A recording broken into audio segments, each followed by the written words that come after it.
So I'm going to show you guys a video on depinning. All I got is a nail. You can use any little teeny tiny tool, but my source of a tool right now is a nail. So you want to pop this cover off, and I just popped it with a nail. It came right off.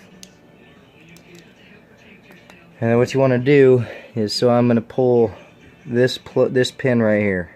I don't need it anymore. So I'm going to come up here, and it's going to be this pin right here.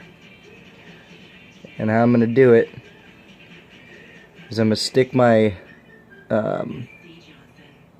little nail in. It's going to pull the pin forward, and as you're pushing it forward, you want to pull on the wire itself,